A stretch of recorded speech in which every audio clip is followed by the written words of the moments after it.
You ever meet someone who looks right through you, like you're a piece of furniture they never asked for?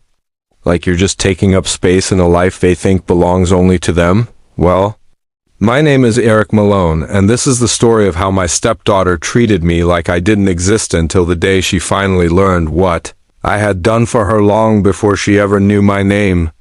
And let me tell you, that moment changed everything. It all started 8 years ago when I married her mother, Lisa, a woman who had walked through enough storms to last a lifetime. She had a daughter, Harper, smart, beautiful, and fiercely protective of the relationship she had with her late father. I understood that. I respected that. But from the very first moment Harper looked at me, I knew she wasn't just distant, she was guarded like a soldier at a gate, ready to lock down every emotion if I came anywhere near them. At dinners, she'd sit on her phone. In conversations, she'd respond to her mother, but never to me. On holidays, she'd thank everyone at the table except me. Honestly, I didn't take it personally at first.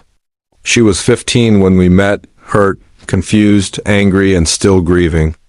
I figured time would soften things, but time didn't soften anything.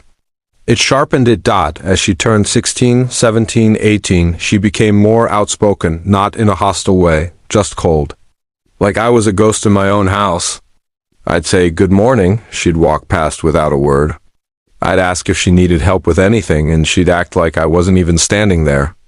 Even when she started applying for colleges, I tried offering advice, financial aid, scholarships, anything, and she'd shut down the conversation or just stare blankly at me until I walked away. Her mother tried to talk to her, but Harper would always say, "Mom, he's not my dad. I don't have to be close to him." I told Lisa not to push it. I didn't want to force a relationship. Still, it hurt more than I admitted. Being invisible is one thing. Being unwanted is another.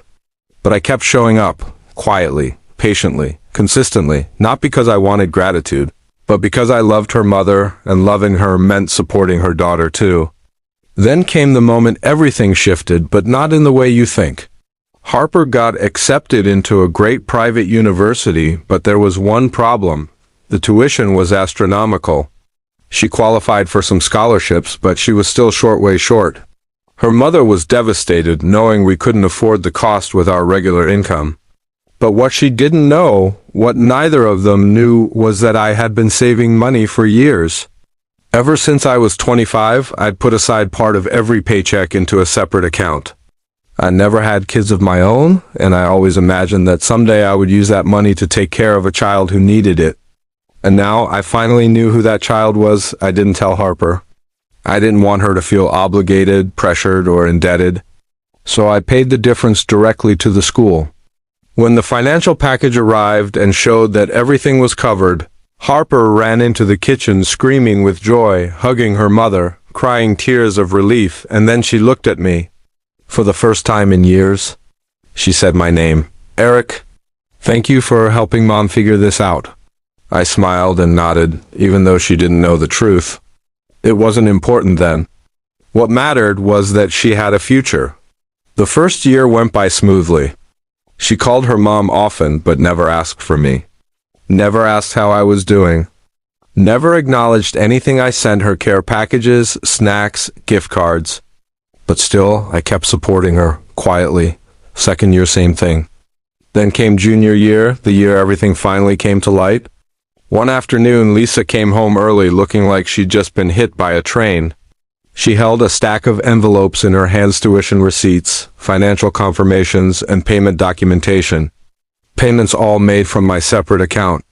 Apparently, the university had mailed the full statement to the house instead of the online portal, and she opened it thinking it was routine paperwork. She stared at me with tears in her eyes. "Eric, you paid her tuition? All of it?" I nodded. I didn't want you to worry, and I didn't want her to feel burdened. She hugged me so tight I thought my ribs might crack. But before we could even process anything, Harper walked in home for fall break. Standing in the hallway, eyes wide, having heard everything, she dropped her bags. "You what?" she whispered. I froze. It wasn't the way I wanted her to find out. She stepped forward, grabbing the papers from her mother's hand and flipping through them like she needed proof. You paid for my school? She said again, louder this time, her voice breaking. I nodded slowly. Harper stared at me like she was looking at me, really looking at me for the first time in her life. Why? She choked out. I took a breath and said the simplest truth I knew. Because you deserved a future. And because loving you doesn't depend on you loving me back. She covered her mouth with her hands and started sobbing deep, shaking sobs that came from the years she spent holding everything inside. She walked toward me, hesitating like she wasn't sure she had the right. Then she collapsed into my arms, crying into my chest. I'm so sorry, she whispered. I treated you like you were nobody. And all this time you were helping me. I put a hand on her back, still unsure if I should hold her or let her go. She gripped me tighter. You didn't have to, she cried. But you did? For the first time in 8 years. I held my stepdaughter in my arms. And she let me. The weeks that followed were like stepping into a new life. Harper started sitting with me at breakfast. She asked about my work, my hobbies, my opinions. She apologized, genuinely, repeatedly, but I told her we were moving forward, not backward. When she returned to campus, she began calling me. Not, Mom, tell Eric I said hi, but directly calling me, asking for advice, telling me about professors she liked, sharing small victories. She even changed my name in her phone from Eric to Dad Eric, and later, just Dad. On her graduation day, she walked off the stage, diploma in hand, tears in her eyes.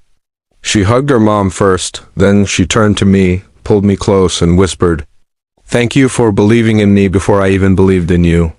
But the real moment, the one that still makes my chest tighten, came during her graduation dinner. She stood up, holding her glass, and said, "I want to thank someone who didn't have to be in my life but chose to be every single day. Someone who supported me even when I didn't acknowledge him. Eric, no, Dad. You gave me more than an education. You gave me a chance. And I will spend the rest of my life making sure you know I see you." And just like that, the girl who once treated me like I didn't exist finally understood what I had done for her long before she ever gave me a place in her world.